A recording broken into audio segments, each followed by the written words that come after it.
Welcome everybody, Edmonds Racing, our preview show of the weekend's runners. I'm here with Toby and Trent, and the guys are, as you know, going to give us a runner-by-runner analysis for their horses this weekend. Toby, it is the start of the Winter Carnival. A couple of nice stakes races there at Dooman on Saturday, and tying in with the Winter Carnival, opening up the restrictions between the two metro borders have dropped as well. Yeah, so as of Monday this week, we don't have to travel our horses to that zone to race.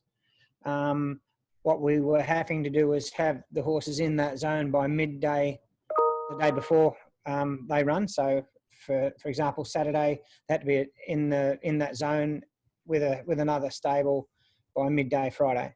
That doesn't happen anymore, which is great. And our staff get to go with their horses and not back to normal, but it's trending that way, if I could say, and big help for everyone, especially with a carnival upon us.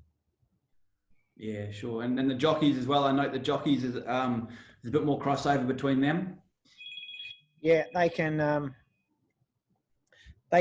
now ride in either zone. They can't ride work out of their zone, unfortunately, but certainly they can ride at the Gold Coast, Brisbane, Ipswich, anywhere they need to go in our area here, yeah.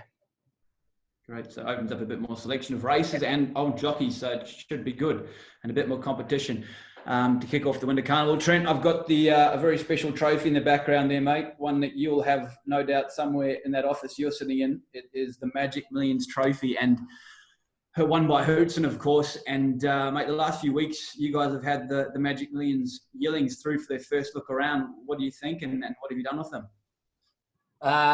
Couldn't be any more impressed with the ones that have come in. They broke in super. Beautifully educated.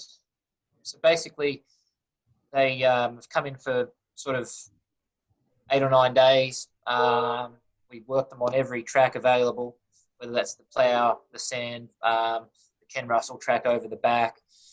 Been through the barriers sort of 2 or 3 times already. So very important thing for their racing careers going forward. And it was just a fantastic first look. I'm Invincible Colt so far has probably been my favourite. He's a weapon. So been really happy with him. And just stoked with how they've been educated, and we'll just keep rolling through now. Awesome, mate. That is the Vinny Colt that Toby has gone on record to say is the closest thing he's seen to his dad in his time inspecting those Vinny horses. Obviously, Toby trained Vinny, everyone, and picked him out as a yearling, so he knows what he's talking about, and he's a Colt that had a calming influence, so really excited about him. And there's still a few shares available there for our client base if people are keen to jump in. Really, really lovely horse, and just love the way he's gone about things. Good to hear, mate. All right, let's kick into it. We've got the Gold Coast on Friday. It's a 9-race card. We have the 7 runners accepted team over 6 races. It's a good 4. I thought you might touch on the track quickly when you roll into the first race as well, Tobe, but we've got race 1, a maiden over 1,100 metres, Hard Labour in the Foxy Robinson colours. He's drawn pretty well. He's going to come into sort of 5 or 6 with Michael Cahill aboard. He was good in his debut, 4th, back to 1,100 metres here on his home track, and you think he should get a good run from his barrier. Yeah, she's improved quite a bit. We thought she had a high level of ability when we were, just rolling her through, and then she trialled up and probably just come a bit one-paced out of those trials. So we're freshening her right up.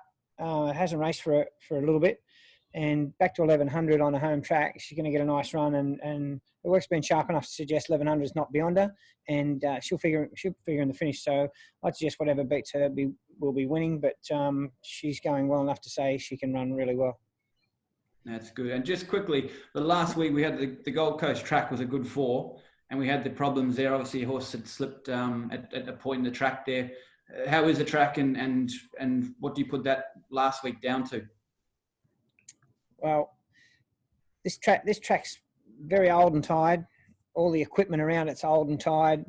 They've been promised an upgrade now for the last 10 years. We've been here, been training here. Basically, 2010, I think they were promised an upgrade through various governments. It hasn't happened, and now this coronavirus has kicked in. It was supposed to happen in kick off in June, the initial upgrade, but I suppose it'll be put back again. So all those things add up, and the irrigation isn't up to standard. They're probably short on staff. I'm not sure, but it was quite embarrassing, to be truthful. To have a Friday, like a metropolitan meeting on your Friday there, and think about calling the last two races off because a horse nearly fell over. The rail's back in this week, so they'll miss that patch that was affected. So we won't have to worry about it this week. But basically, that's what it was, and we were probably lucky to run those last two races, to be truthful. Yeah, right. Okay, so it's just down to those upgrades. Imagine how many winners you'll train when you get the upgrades, guys. Yeah, I know. Everyone says that, like, oh, he whinge about a lot, training winners. But honestly, if we had a facility equal to, some of the major training centres, it would be a highly big help location. Yeah. No, love it. It'll happen, no doubt. Hopefully in the not too distant future. Race 2 is a maiden over 1,400 metres. Trent, number 6 is Applause. Now he's drawn the absolute car park, 22 of 22. Will come into 16 of 16 though. Robbie Frad to ride.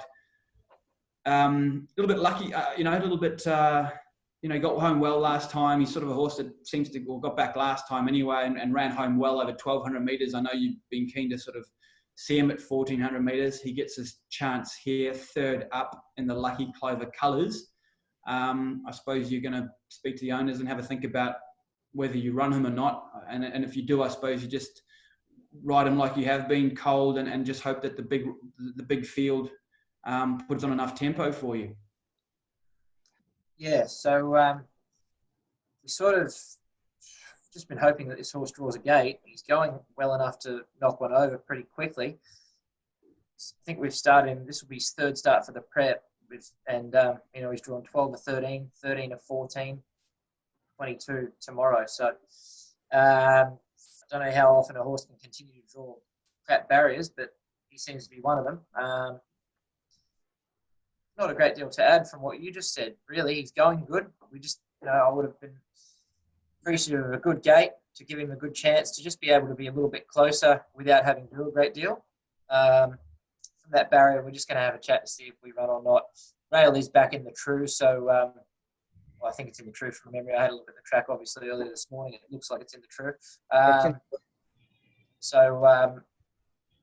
Obviously, we've got a bit of track to play with. You do need a stack of luck.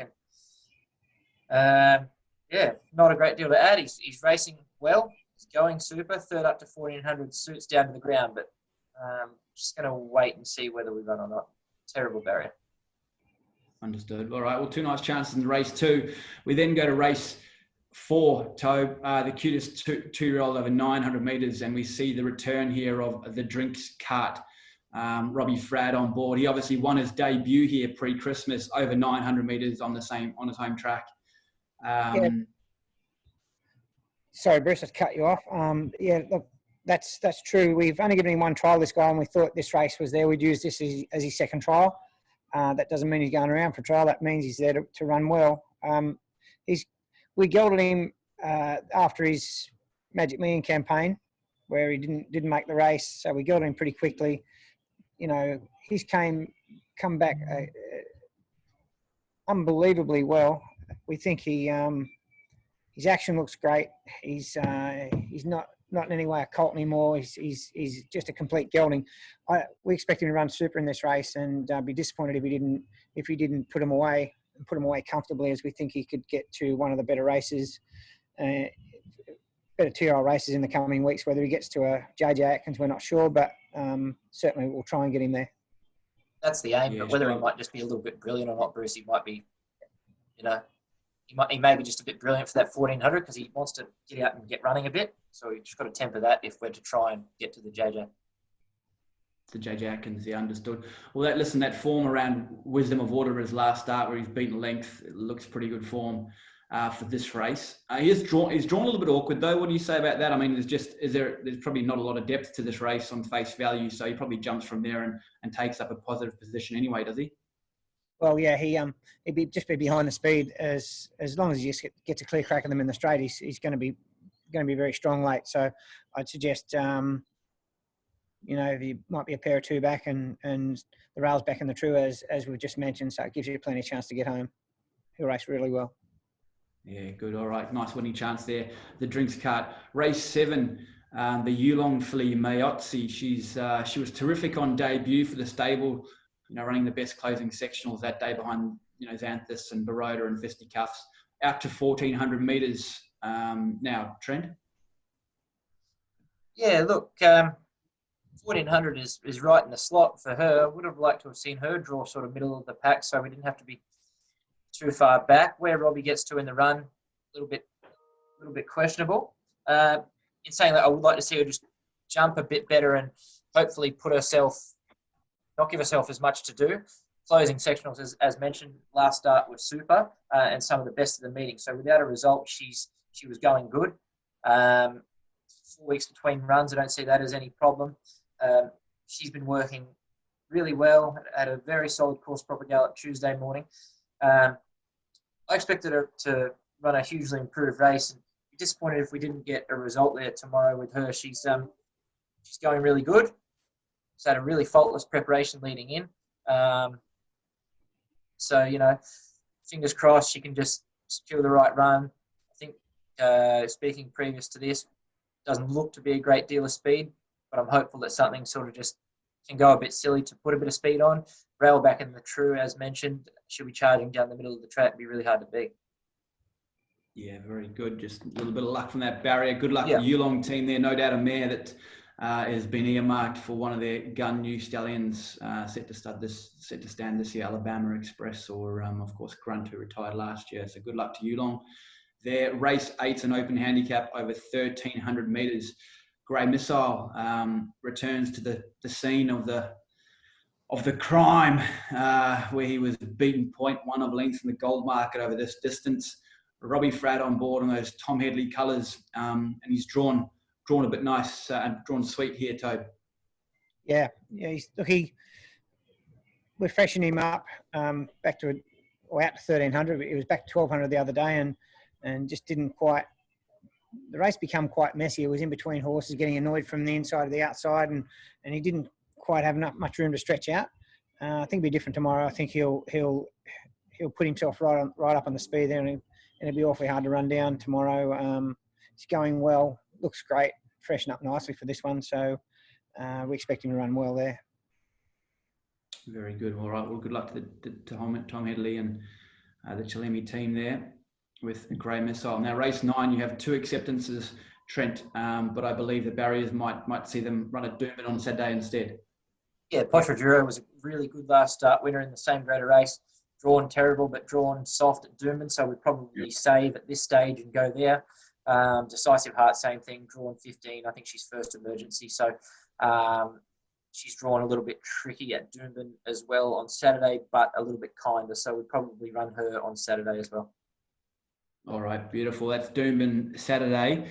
It's a soft 5 there at the moment, 5 acceptances and 5 races, and they all look like they're going to go around their team. And race 3 is Decisive Heart, as Trent has touched on, drawn a little bit better at Dooman. So we'll run there. And then Potraduro is in race 4. Same conditions, the benchmark 72 over 1,200 metres with Maddie McGillivray up. Did you want to touch more on those horses at Dooman there, Trent, or are you happy? Have you been practicing his name during the week? McGillivray. I think you have. You got that spot on. That was really good. You reckon? Yeah. It's the name I struggle with. I'm not going to try it again. Look, Decisive Heart, just touch quickly on her. She's going super. She's really come of age, this mare. She deserves to win a race like this. She's taken a long time, shown by a fair few of our family members. So if she could win a Saturday grade race, that'd be fantastic. Going to need a pretty good ride. She's a mare that has good speed early, but also needs cover and a pretty genuine tempo in the run, so she can just do everything right and not over race. So she's going to need a little bit of luck and a good ride from out there. Potraduro in sparkling form. He's going great. Barrier 5 should hopefully just get a similar run to last time. It'll be really hard to hold out. Races in the same grade of race. I know he goes up a little bit in weight. That's fine. He's a strong horse. He should carry that, no worries. And Dooman with a little bit of sting out the ground should be ideal. I thought the track last start was a bit hard for him, and he was still tough enough to win. So he's going there, at the peak of his powers and ready to go. Beautiful. All right. Race 3 and race 4 there at Dooman. 2 nice each-way chances. One owned by a powerful group headed by Miss J. Edmonds, and the other owned by the Archer Park team. So good luck to all the owners there. Race 7. Now we're starting to warm up into some real racing, some quality opposition and some quality horses. The listed Daybreak Lover over a mile. Vanna Girl. Just been a star for the stable in recent times. She's drawn one with Maddie McGillivray up.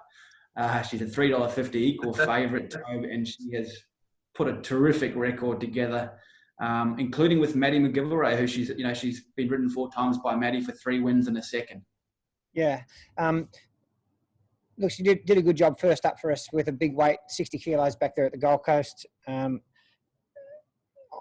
not a real hot speed. She looked a little bit one-paced when Maddie asked for an effort, but with that big weight, she just took a little while to warm up, and she's going away from on the line. Out to 1,600, second up here. She's third up. She's third up. But she got flattened at Dooman. Yeah, she did. She got squashed at Dooman. That was an eternity ago. Forget about that one. Yeah, forget about that one. From the mile, from the one barrier, she posies up wherever she's comfortable. She can be forward, back, wherever she needs to be, as long as where the speed is, and she'll find the line strongly. She's going very, very well. I think she's my best bet of the week. I've sent that through, so I'm going to tip her my best bet of the week. No, that's awesome. No, that's good. Important for a filly too. Running for some black types. So good luck to all the owners there. Special shout out to Nolan boys, Ryan Nolan, who does all the landscaping and gardening for all of us and all the Edmonds team and all the Edmonds stable. They've got a little share in there, and she's given them the time of their lives. Good luck, team. Race 8's the Group 3 BRC Sprint, 1,200 metres. Trent, Tie Zone back from Sydney, Barrier 5, Robbie Frad. Now they've got about a $27 chance, but this is a horse that won this race this time last year and was in sparkling form through the winter. Yeah, that's correct. The race this year is back to 1,200. It was 1,350 when he won it last year. That was his final sort of lead up into the Stradbroke. It was 3 weeks until the Straddy. And on that occasion, he sat deep out the back with cover and chimed in and smashed them. So it was a great win. He's up in weight, obviously, carrying 58 against some fairly classy horses, but really loved his work on the course proper here on Tuesday morning. You know what you're going to get. He gives a typical honest account of himself every time. The other day in Sydney, just fresh up, Bruce, he over-raced a fair bit, which was quite strange. He wanted to get up and get travelling. Hit a flat spot sort of halfway down the straight, but his last sort of 70, 80 metres was the best part of his race. He came again and attacked the line. So from that soft barrier, I would expect him to be just riding wherever he's comfortable. Midfield would be perfect and just stalking the speed. Hopefully, I think Outback Barbie's drawn in 3 off the top of my head. And if our guy's probably just following her, he's got to just stay on her back the whole way. She'll take him a long way and he'll hit the line really hard. So good benefit from that first up run. I think he looks as good as he ever has now since he's been with us. He's been with us 2 years. And he looks fantastic. He's nearly at his peak, carrying a big weight. I'm looking forward to getting him back into the Stradbroke where he'll drop in the weights a fair bit as well. This is another stepping stone. He'll race really well, but we're just all eggs in the one basket for the Stradbroke. So look for a really improved performance from him on Saturday. And once we get to the 1,400 of the Straddy, he'll be cherry ripe. Yeah, I like what I'm hearing. It sounds like he hasn't, on the track anyway at home, he hasn't lost any of his enthusiasm, and $27 in that race, it might be a nice each way go. And not at all. He's going particularly well. Beautiful. All right, race 9, the last race there at Dooman's and benchmark 80 over a mile. It's a big open race, this. They always put these big open races in the last race on the card for all those quaddy players. Number 12, Ocean Addict, drawn 11 with Michael Cahill. They have a $20 chance, but I must say there's sort of the favourites are $5, $6, $7. So She's a staying mare, working her way through to distances greater than this Toby. But to be fair, she's had 2 starts at a mile for a win in a second. Could she surprise here? Yeah, she begins. She blew the start at the Gold Coast at the first run back and just got way back in an uncompetitive position, but ran on okay. Michael Carl goes back on this week, where Alex Pattis rode her last time. So I suggest we're going to get a pretty good ride from Michael. I think you probably, before we start getting too keen on her, I think she needs to get this run behind her. It'll fit her right up and push out to 2,000, 2,400 even. Races like the Grafton Cup are a real chance for her. And I wouldn't be getting too keen on her until she gets out a bit further. But, she'll run on nicely, probably run a nice 5th or 6th or something. But next time for me. Yeah, sure. Okay. Got that loud and clear. It's all good. I will leave the Sportsbet account for that race and just watch and see her run home well. Lads, at Toowoomba on Sunday, it looks like we're just going to have the one acceptor. I think it's going to be Nymeria. How do you expect her to perform, Trent? Off the back of her last run, I'd say she'll race really well. Step up to 1850, no concern. I think just need to ride her in the same manner as what we did at Ipswich. We've been tempted in the past, once she stepped up in journey, to try and rush her forward or be as close as we can. This filly is much better when you just allow her to relax, build to her top, and then let rip to the line. So we'll be doing that as well on Sunday with her. She's going great. 1850 ridden steady will suit. It's just, Toowoomba's a very tricky track, so I'm hopeful that Matt McGilvray's riding her. I'm hopeful that he can just track his way into the race and be building to his top from like the 600 onwards, and I think she'll take a pair of beatings. She's going particularly well. Toowoomba there. All right, good luck to the Archer Park team there on Sunday. All right, I'm going to hand over to Clint Shipsey now, everybody, for the Sportsbet Charity Bet of the Week. It was very close last week for the 2 guys, Toby and Trent, both running second, but they're definitely close to a win, so I'll hand it over to you guys. Cheers. Thanks, Brucey. Thanks, Bruce. All right, thanks, Bruce. G'day to Toby and Trent for the Sportsbet Charity Bet of the Week. Toby, we've got you currently leading, mate, for Braveheart on $455 and Trent on $195. Now, Toby, I know that you referenced to Varna Girl being your Sportsbet Charity Bet of the Week, mate, so we'll lock that in. So that's Varna Girl for Toby for Toowoomba Race 7 on Saturday. Matthew McGilvray in the saddle from Barrier 1. And Trent, your bet for M&D Australia, mate, this week. Who's your Sportsbet Charity Bet of the Week? I'm going to go the Drinks Cart as my best. He's a pretty sharp horse. Brilliant. So that's the 2-year-old Drinks Cart gelding on the Gold Coast Race 4 tomorrow. Robbie Fraud in the saddle out from Barrier 8. So, guys, and I'd like to mention also that a couple of weeks ago, Trent, you had Loving Miss scratched at the barriers. And sorry? The absolute disaster, yep. And for all involved, and obviously you didn't get a chance to make some money for charity and get more runs on the board. So we're going to up the $100 bet for you for this week. So it'll be $200 on the Drinks Cart for tomorrow. Hopefully you get up. That's it. All right, guys. Well, that's all from us. There's your bets from the boys for the weekend. As always, gamble responsibly, stay safe, and we'll see you next week. Thank you. Cheers, Clint.